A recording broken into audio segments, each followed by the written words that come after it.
Shariatimiz baxtiyor hayot kalitlarini bizlarga mukammal bayon qilib berdi.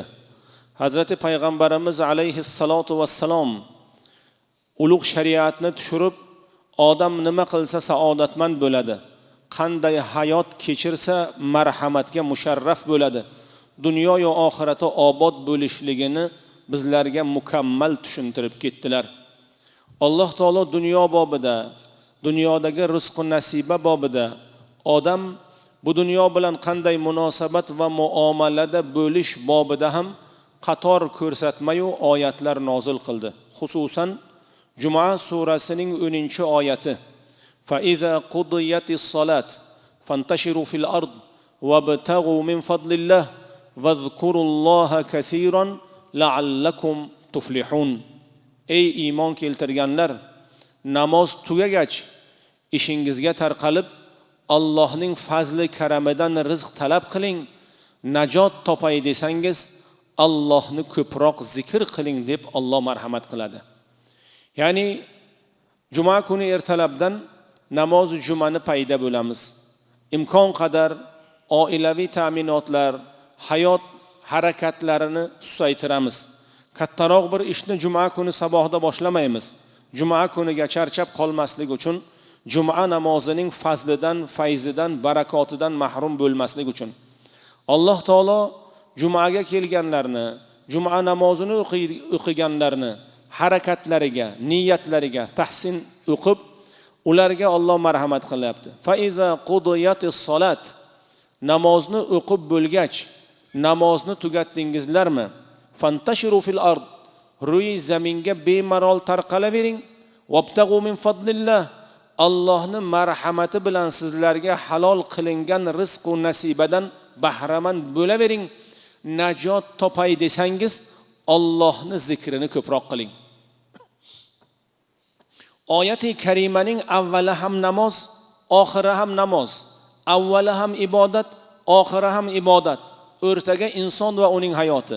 Fa iza qudiyatis salat, namozdan keyin oxiri esa vazkurulloha kaseera, Allohni ko'p zikr qilinglar. Ey bandalar, Allohni zikri bilan hamisha band bo'lsangiz, namoz paytida ruku sajda bilan, ko'chada chiqqanda halol rizq talab qilishlik bilan, tilimiz Allohni zikri bilan agar hamisha bardavom mudom bo'lsa, Alloh taolo fazli bilan sizlarga rizq va nasibani beraveradi. Ruy zaminga tarqalib, o rizq va nasibani talab qilavering deb yaratgan Parvardigor bizlarga marhamat qiladi. Rizq Allohdan, Parvardigori olamdan. Alloh taolo Saba surasining 39-oyatida Qul inna robbi yabsutur rizqa liman yasha'u min ibadihi wa yaqdiru lahu wa ma anfaqtum min shay'in fahuwa yukhlifuhu wa huwa khayrur roziqin deb marhamat qiladi. Ey Muhammad alayhissalatu vassalom, Tangrim xohlagan bandasining rizqini ko'p va kam qiladi. Ya'ni Alloh taolo xohlagan bandaga ko'proq, xohlagan bandaga kamroq rizq beradi. O'zi biladi. Ya'ni dunyoviy rizqda kimdir boyroq, kimdir uncha emas, kimnidir dirham dinori ko'proq, kimnikidir uncha emas. Bu taqsimot Allohdan. Bandaning harakati unga sabab.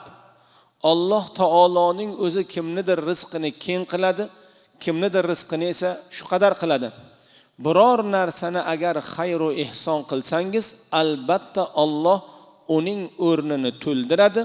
U zot tengsiz rizq berguvchi zotdir deb ayt deb Alloh marhamat qiladi. Birinchi oyatda ruy zaminga tarqalib Allohni rizqidan talab qilavering. Sizni zimmangizdagi, bizni zimmamizdagi mas'uliyat shu.